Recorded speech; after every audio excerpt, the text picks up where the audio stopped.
It was a small town, tucked between rolling hills and quiet woods, the kind of place where the church bell was louder than traffic, and Sunday morning still smelled like coffee and fresh bread.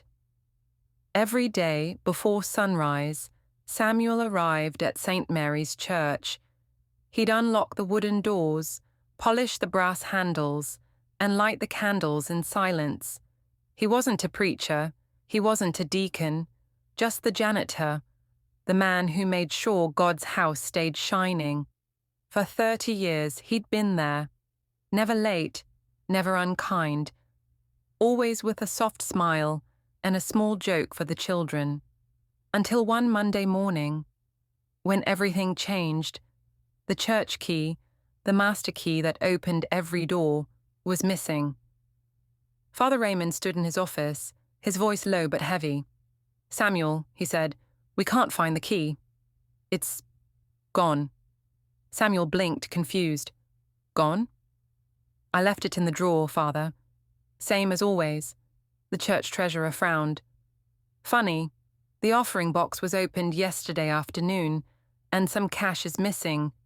The air went cold. "You're not saying We just need to ask questions," Father Raymond said quietly. "But you're the only one with access." Samuel felt his chest tighten. 30 years of trust, suddenly painted with doubt. That evening, he walked home under the grey sky, head down, heart heavy. Neighbours glanced from their porches, whispering.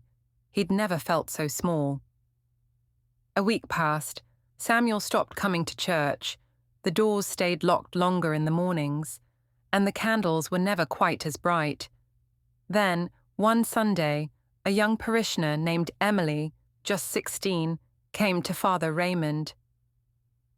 "Father," she said softly, "can I show you something?" She held up her phone, a blurry video clip from the church's back hallway camera. It wasn't Samuel in the frame, it was the treasurer. He was taking the money, quietly slipping it into his coat, then locking the drawer back with the key Samuel had left in the open box. Emily's voice shook. "I didn't want to tell at first, but I couldn't keep it anymore." Father Raymond watched the footage 3 times, and each time his heart sank deeper.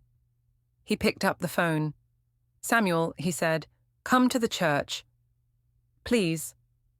When Samuel arrived, the church was empty, except for Father Raymond and Emily. The priest's eyes were full of regret. He showed Samuel the video. Not a word was needed. Samuel's shoulders shook, not with anger, but relief. "The truth," he whispered, "always finds its way home." That Sunday, Father Raymond stood before the congregation. His voice trembled as he said, "We have wronged a good man." And though forgiveness can't erase pain, it can start healing it. The church stood in silence. Then slowly, everyone began to clap. Tears filled Samuel's eyes, as the same people who once doubted him now reached for his hands. The treasurer confessed everything and left the town quietly. But Samuel stayed. He kept working at St. Mary's, polishing brass, lighting candles and smiling again.